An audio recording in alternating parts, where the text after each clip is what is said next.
Alright, so for those of you who have the 2003 later FLH Harley Davidsons, it's the Road King, Road Glide, Street Glide, Ultra Glide, all the glides. um, you have an adjuster on your rear axle that is the cam style. I don't like these. I think they're stupid. I don't know why Harley went away from the other style. I have an 01, so I technically don't have these. But I switched over to a 2003 swing arm because the 01 swing arm cracks and breaks. The newer ones, they have this play, and I didn't like it. I put a 150 tire on the back of my bike. I had enough clearance, but I had a tracking issue, and it caused a whole bunch of problems. My pulley actually blew apart. As you can see, there's a ring missing. So if you try and track your belt with the stock Harley Davidson rear sprocket, it will more than likely, if you're tracking it the way mine was, blow that inner ring right off. It took a year, but it was not fun. It decided it was going to come off on the side of the road where I had no service in the middle of the woods. I had to break it, literally bending it back and forth, and then unscrew it off the axle like a key ring, and then get my belt back on. So when I checked everything, the belt was tracking to the inside, no matter what I did. And for those of you who work on Harleys and know anything about Harleys, when you roll them forward, they're supposed to track out to the solid side of the spacer, which is this solid side. Back side is the ring side. It's removable. Well, it's not supposed to be, but it comes off. And when you back up, the belt runs in. It's just the way Harley Davidson designed it, where the belt tracks out when you're running forward and in when you're running backwards, like in a parking lot. Mine was doing the opposite, and because I spaced out the pulley to fit a 150, it was using the pulley to track the belt. Like I said, it went catastrophic on me. Not fun. I don't suggest it. So do not use your stock pulley to track your belt if you're doing that. Like I said, the cam adjusters, I feel like they were part of my problem. So I decided to look into getting the new cam adjusters. They make aftermarket ones that are like the old Harley ones from the 01 FLHs. They wanted $450 for them. And I'm like, there's no way I'm spending $450 for something I can make. So that's what I did. I literally took some flat stock steel and some 9/16 by 1-inch steel, and I made my own. Right, so if you guys are having any problems tracking the rear wheel, or you just want a way to track your wheel a little bit better, you can make these. They're not hard. Right, so if you have basic machining skills, and I say machining is in a drill press and a grinder, you can make these. They're not that difficult. You just have to cut out underneath for the shock where it mounts in, and I literally just removed everything off the axle. So you grind the weld away. This is my old one. I bought a new axle just so I could kind of play with it while I did this.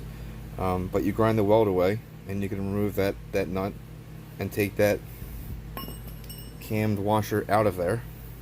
It's just like the other side, it comes out. It's just the nuts welded in. So you take that out, and you make up, like I said, you make these plates. And you literally, I welded a block onto it, and then I drilled a hole, and I threaded an adjusting bolt. So it's a stainless steel adjusting bolt. That's 4 chains and stuff like that. Before I ran the threads through the block, I mounted it up and ran a drill bit that's the size that you'd use to tap the block into the frame. I don't know if you can see it right in there. That's all adjusted, so I'm not going to do it, but right in here, right between there, you can see when you run the drill bit through here into the frame, you actually create a little notch. Right? And that notch is what the bolt's going to sit in. So it keeps everything kind of straight and lined up.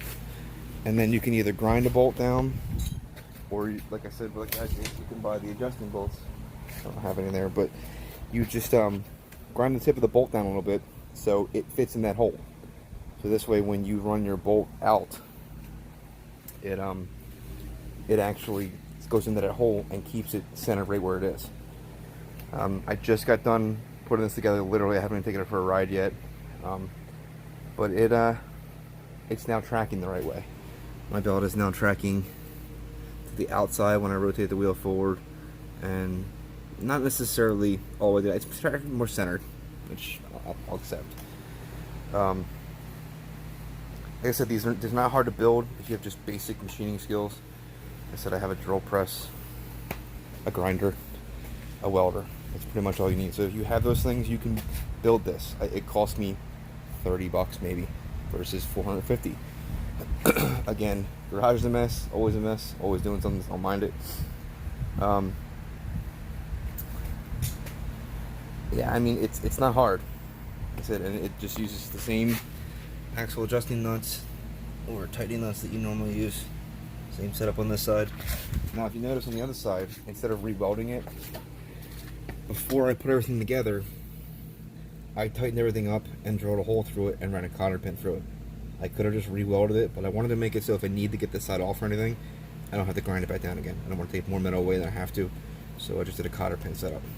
Now, the one that comes from the company, they use a clip, like a circ clip, like the other side does.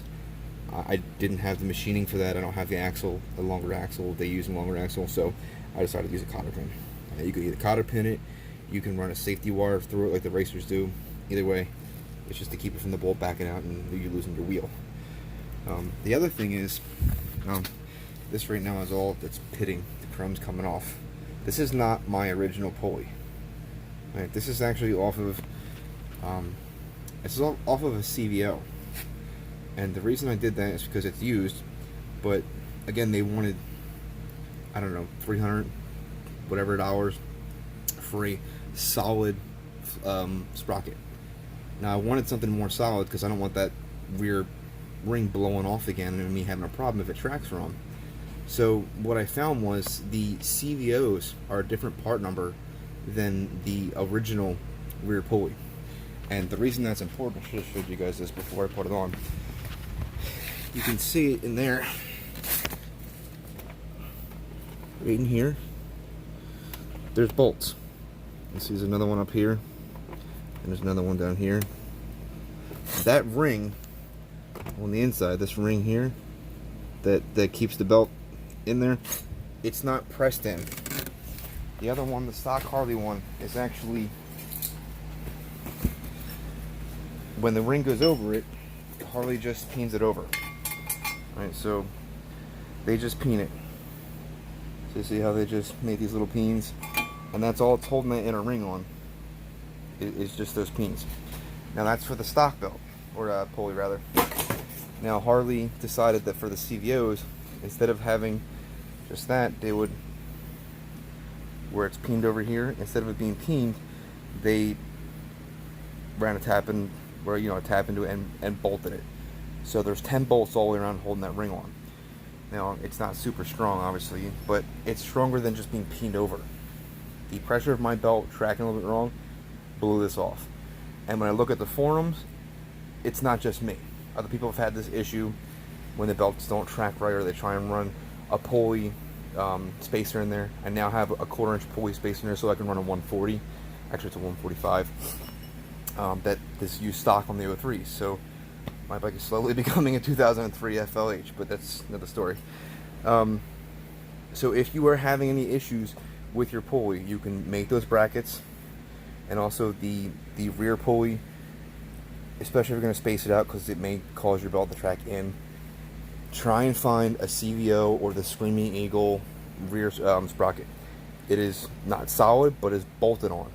And while I have no experience with it yet, coming from my background of automotive and metalworking, it seems like it's a lot better. If I have an issue where it's going to track inside, I feel much more safe that I have a ring bolted on than peened over. Okay, so, as usual, if you guys have any questions, this is a constant work in progress. New paint job. I don't know if you guys have seen it or not. It's a stock Harley white gold pearl. It's hard to see it inside, but it's a white gold. It's a white pearl. And when the light hits it, it shows gold. The whole bike's dirty because the whole garage is dirty right now. But yeah, again, if you guys have any questions about anything, I'm constantly working on my bikes, and I constantly am thinking of new ways to do things. Like my rear is now a Street Glide setup, the more Road King. But yeah, like I said, if you guys have any questions, I'm not a Harley tech. I was an ASE certified tech for 3 years, and I fix machines in factories, so this is pretty much, it's just a machine. If you guys have any questions, just hit me up in the comments, and just feel free. I usually respond almost immediately when you guys message me, so thanks for watching, and again, if you guys have any questions, hit me up.